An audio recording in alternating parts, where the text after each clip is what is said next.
आज के video lecture में हम क्वेश्चन डिस्कस करेंगे। पहला क्वेश्चन है find area bounded between y equal to sine inverse x, y axis y equal to 0 and y equal to pi by 2। तो 0 तो आपका ये है y और पाई बाई 2 यहाँ पे होगा। ये जो एरिया बन रहा है ये वाला एरिया हमें फाइंड करना है, इसके बीच का एरिया। तो ये एरिया फाइंड करने के लिए तो ये y एक्सिस के अबाउट हो रहा है, तो एरिया का फॉर्मूला लिखाया था कि एरिया इक्वल टू क्या होगा आपका। अच्छा, इसकी लिमिट कहां से जा रही है? 0 से पाई बाई 2 तक। तो 0 से पाई बाई 2 तक ये y की लिमिट है, तो यहाँ पे क्या आएगा x इंटू डी वाई। तो यहाँ से क्या आएगा 0 से पाई बाई 2। अब x क्या है? तो y equal to sine inverse x है, तो x इक्वल टू क्या आएगा sine y into d y. Sine y का इंटीग्रेशन क्या आएगा? माइनस कॉस y, माइनस को बाहर कर लिया, कॉस y लिमिट क्या है 0 से पाई बाई 2 और लिमिट पुट कर दो तो यहाँ पे आएगा cos pi by 2 minus cos 0। Cos pi by 2 होता है 0 और कॉस 0 की वैल्यू होती है 1। अब यहाँ से क्या जाएगा आपका 1, ठीक है। और ये एरिया है तो इसको ऐसे लिख सकते हो यूनिट स्क्वायर। अब इसके बाद नेक्स्ट है एरिया ऑफ सर्कल। जैसे हमें सर्कल का एरिया फाइंड करना है, ये तो हम बचपन से पढ़ते आ रहे हैं कि एरिया ऑफ सर्कल क्या होता है आपका पाई आर स्क्वायर, ठीक है। और आर क्या है? जो इसकी रेडियस होगी। तो अगर इक्वेशन आपकी x square plus y square बराबर ए स्क्वायर है तो यहाँ रेडियस क्या है ए, तो इसके अकॉर्डिंग इस सर्कल का जो एरिया आएगा वो आएगा पाई ए स्क्वायर। इसका डेरिवेशन भी करने जा रहे हैं कि ये आता कैसे। तो देखो, इसका एरिया निकालने के लिए मुझे पता है कि ये जो सर्कल है ये चारों क्वाड्रेंट में सिमेट्रिक होता है, तो मैं किसी एक क्वाड्रेंट का एरिया निकाल के उसको 4 से मल्टीप्लाई कर सकता हूं। तो यहाँ पे जैसे मुझे एरिया निकालना है, एरिया इक्वल टू, जैसे देखो यहाँ पे तो ओरिजिन है और इस पॉइंट पे इसकी रेडियस होगी, यानी कि इसके कोऑर्डिनेट होंगे a और 0, और यहाँ पे भी यहाँ पे 0 और a होंगे। तो इस टाइप से तो x एक्सिस के अबाउट हमें इंटीग्रेट करना है, तो यहाँ से यहाँ तक इंटीग्रेट करेंगे तो आपका आएगा 0 टू a और फिर होता y इंटू डी एक्स या f x into d x. तो एफ एक्स आपका क्या है? ये सर्कल है आपका x square plus y square equal to a square, तो यहां से आपका वाई स्क्वायर इक्वल टू आएगा a square minus x square. तो वाई इक्वल टू क्या जाएगा? Square root a square minus x square. तो वाई की जगह हम ये पुट करेंगे square root a square minus x square और वाई इंटू डी एक्स। और ये हमने केवल इस क्वाड्रेंट की बात की है।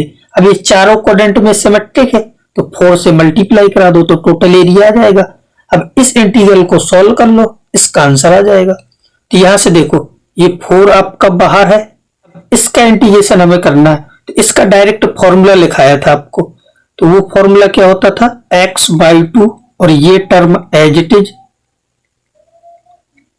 प्लस ए स्क्वायर बाई 2 और sine inverse x upon a। तो ये इसका इंटीग्रेशन हो गया और अब लिमिट पुट कर देंगे 0 टू a। अब इसके बाद फिर यहां से आ जाएगा, यहाँ पे दिख रहा है कि जैसे ही मैंने यहाँ पे अपर लिमिट को पुट किया तो यहाँ पे x की जगह a पुट करोगे तो ये 0 हो जाएगा, और इसमें पुट करोगे x की जगह a तो यहां से क्या आएगा a स्क्वायर बाई 2 और साइन इनवर्स x की जगह a, तो a बाई a आ जाएगा, ठीक है। फिर माइनस, फिर लोअर लिमिट को पुट करोगे तो यहाँ पे पुट करोगे x की जगह तो ये 0 हो जाएगा, और यहाँ पे पुट करोगे तो ये भी आपका 0 हो जाएगा। तो दिख रहा है कि केवल ये बचेगा, इसको कैलकुलेट करना। तो ये क्या है 4 बाई 2 ए स्क्वायर और साइन इनवर्स 1 बचेगा, उसकी वैल्यू होती है पाई बाई 2। तो यहाँ से ये 2 इस 4 को कैंसिल कर देगा, फाइनली आपका क्या मिल गया पाई ए स्क्वायर। तो ये आपका आंसर हो जाएगा। और ये बोर्ड वाले स्टूडेंटों के लिए काफी इंपॉर्टेंट है क्योंकि वहां पे ये आपका 3-4 नंबर का क्वेश्चन आता है। अब इसके बाद नेक्स्ट है एरिया ऑफ इलिप्स। तो देखो, जैसे कि मैं सर्किल की बात करूं तो सर्किल मान लो कि ये है आपका और ये आपका कोई इलिप्स है, ठीक है। हमने सर्किल और इलिप्स दोनों को ड्रा किया। देखो इनमें डिफरेंस क्या है कि सर्किल के लिए कि ये आपकी रेडियस थी a और ये आपकी ये भी a, तो सर्किल का एरिया क्या था पाई a इंटू a, इस टाइप से। इसी को हम ऐसे लिखते हैं पाई a स्क्वायर, तो ये एरिया ऑफ सर्कल होता है। अब इसी सर्किल को हमने ऐसे कंप्रेस कर दिया यहां से, तो ये इलिप्स बन गया। अब इलिप्स में कंप्रेस करने की वजह से ये डिस्टेंस आपकी a है और इस बार ये डिस्टेंस b है, क्योंकि ये बदल जाएगी। सर्किल में ये सेम होती है, इलिप्स में अलग अलग होती है।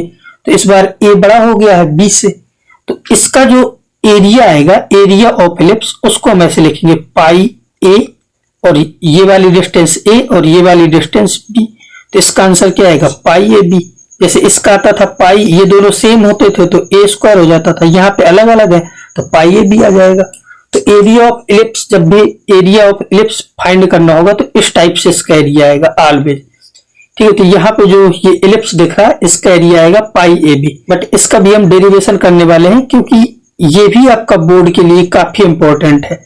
तो देखो हम इसको कैसे सॉल्व करेंगे। जैसे एरिया ऑफ इलिप्स की बात हो रही, तो जैसे हमने सर्कल में किया था कि फर्स्ट क्वाड्रेंट का, ये भी सिमेट्रिक कर्व है, तो फर्स्ट क्वाड्रेंट का हमने एरिया निकाला और उसको 4 से मल्टीप्लाई कर दिया। तो फर्स्ट क्वाड्रेंट का एरिया कैसे आएगा, a इक्वल टू, और 4 से मल्टीप्लाई कराएंगे और लिमिट क्या है 0 टू a, और y dx होता है। y की वैल्यू इससे निकाल लो, तो देखो y की वैल्यू क्या आएगी, ये ऐसा दिया आपका y square upon b square equal to 1 minus x square upon a square, इस टाइप से आ जाएगा। फिर आपका y इक्वल टू आ जाएगा b अपॉन ए और square root a square minus x square, जब आप इसको सॉल्व करोगे। ठीक है, y की वैल्यू यहाँ पुट कर दो, b अपॉन ए और square root a square minus x square into dx। अब इसको सॉल्व करोगे तो एरिया ऑफ इलिप्स आ जाएगा आपका, ये b बाई ए तो कांस्टेंट है, इसको बाहर कर लो, तो यहाँ से आ जाएगा 4b अपॉन ए, और फिर से वही फॉर्मूला लगा दो, तो यहाँ पे x by 2 square root a square minus x square plus a square by 2 और sine inverse x upon a, और लिमिट लगा दो 0 टू a। और इसके बाद अब लिमिट पुट करेंगे, तो यहाँ से देखो a इक्वल टू आ जाएगा 4b अपॉन ए। अब जब लिमिट पुट करोगे तो a पुट करोगे तो ये 0 हो जाएगा, और 0 पुट करोगे तो भी 0 हो जाएगा। केवल हमें a की वैल्यू यहाँ पे पुट करनी है, जैसे पिछले क्वेश्चन में किया था हमने। तो यहाँ पे जब पुट करोगे तो यहाँ से दिख रहा है क्या आएगा, a स्क्वायर बाई 2 और साइन इनवर्स a बाई ए, तो ये हो जाएगा पाई बाई 2। और इसके बाद ये 2 इस 4 को कैंसिल कर देंगे और इस a से ये स्क्वायर कैंसिल हो जाएगा। तो यहाँ से फाइनली जो इसका एरिया आएगा वो आएगा पाई ए बी। ठीक है, तो ये एरिया ऑफ इलिप्स हो गया। ये आपका बोर्ड के लिए सुपर इंपॉर्टेंट है, एरिया ऑफ इलिप्स और एरिया ऑफ सर्कल। इसमें बहुत क्वेश्चन बन जाते हैं, कभी कभी फर्स्ट क्वाड्रेंट का भर एरिया पूछेगा तो फिर 4 से मल्टीप्लाई नहीं होगा। ठीक है, तो इसका आएगा पाई ए बी बाई 4। ठीक है, जब 4 से मल्टीप्लाई नहीं होगा तो डिवाइड बाई 4 आएगा। तो इस टाइप से इसमें क्वेश्चन बनते। अब इसके बाद नेक्स्ट है find area bounded by the curve y equal to x cube, और -1 से 1 में इसको इंटीग्रेट करना है। -1 to 1 का मतलब है कि यहाँ पे कुछ एरिया बन रहा होगा इस टाइप से, और ये भी आपका सिमेट्रिक कर्व होता है, यानी कि 0 to 1 में जितना आएगा वही -1 से 0 में आएगा। तो इसमें भी हम क्या करेंगे कि इस साइड का एरिया कैलकुलेट किया और उसको डबल कर दिया। यहाँ पे आपका ये जो इंटीग्रेशन है, इसका जब भी मैं एरिया निकालूंगा, ठीक है, तो एरिया इक्वल टू क्या आएगा, डबल कर दिया मैंने और 0 to 1 में इंटीग्रेट कर लिया, तो 0 to 1 एक्स क्यूब और dx। अब इसका इंटीग्रेशन करोगे तो क्या आएगा, एक्स क्यूब का होता है एक्स की पावर 4 बाई 4 और लिमिट लगा दी 0 to 1, यहाँ से आ जाएगा 2 इंटू 1 बाई 4, तो यहाँ से 1 बाई 2 मिल जाएगा इसका एरिया। इसका जो हमने एरिया फाइंड किया है वो हमने -1 to 1, यानी कि हमने ये सॉल्व किया है -1 to 1 एक्स क्यूब dx। यहाँ पे ये याद रखना है, ठीक है, कि इसका एरिया 1/2 आया है, ना कि इस इंटीग्रल की वैल्यू। जैसे कि मैं ऐसे दे दूं -1 से 1 एक्स क्यूब इंटू dx, तो इसका आंसर तो 0 आएगा। क्यों? क्योंकि ये ऑड फंक्शन है, ऑड फंक्शन है तो इस इंटीग्रल की वैल्यू क्या आएगी, 0। ये डेफिनेट इंटीग्रल की वैल्यू 0, लेकिन जब हमने इसके एरिया की बात की तो एरिया 0 नहीं आया, वो 1/2 आया।